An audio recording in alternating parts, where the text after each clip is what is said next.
All right, we got something new for you today. This is what's known as a kropki puzzle. In kropki, there are dots that are black and white.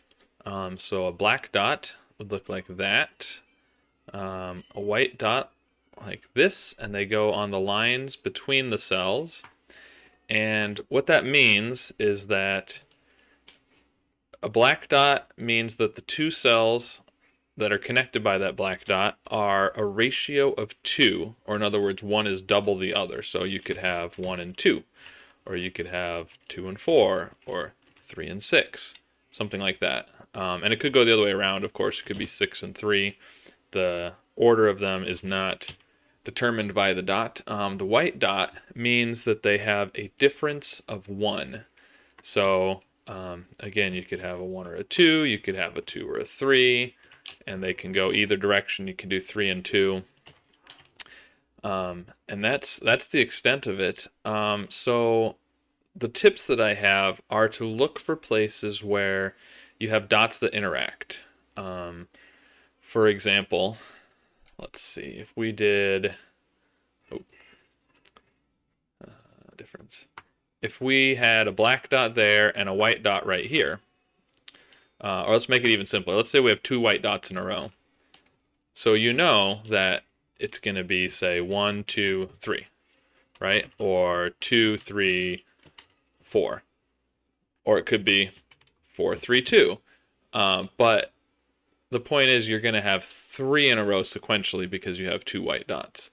If you had a white dot and a black dot, then you've also got some interesting interactions here. So you could have 1, 2, 4.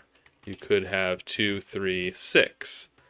So you have lots of options, but your options start to get limited pretty quickly, especially if you start adding in more dots that are connected.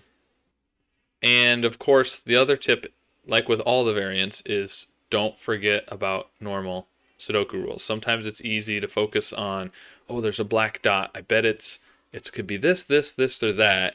And, right down here, there's a 3 sitting there. And you're thinking, oh, this could be 3 and 6. Well, no, it can't because there's a 3 down here. But it's easy to forget about the normal Sudoku rules sometimes. So make sure you focus on those and just look at where the dots interact.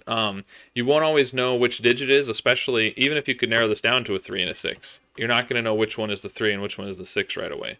So you're going to want to do things like this with putting in your options. This is where Snyder notation can come in very handy because, like we talked about before with Snyder notation, the numbers in the center mean these are the possible options for this digit. And so if you get something like, if you decide these are 3 and 6 and you've got a white cell here, now you can go through and say, okay, if it was a 3, this would have to be a 2 or a 4. If it was a 6, this would have to be a 5 or a 7. And so now your options here are 2, 4, 5, and 7. And then, if you happen to have like a 2, a 4, and a 5 over here, then you would know this was a 7. That would make that a 6 and that a 3, So writing in those options can help a lot. You'll create lots of pairs, like the 3-6 pair. You may have lots of triples that'll appear in weird places. You got the 3-6 pair here, but if you also had a black dot over here and you decided that these were a 3-6, now you've got a 3-6 pair in this row as well. So look for those pairs and triples that'll crop up. And sort of like with the X and V stuff, you've got the same kind of thing going on here with the 3-6 especially, but if we had a black dot there, since this one says 3-6, this one cannot be a 3-6 because this 3-6 pair would take away both options over here.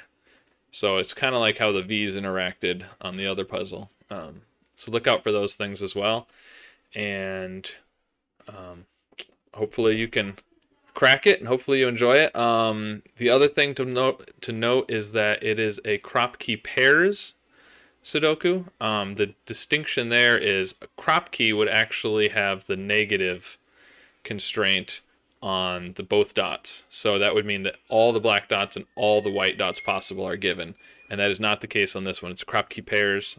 The dots given tell you the information, but it's not a negative constraint. So, all right, enjoy the kropki puzzle. I'll see you tomorrow.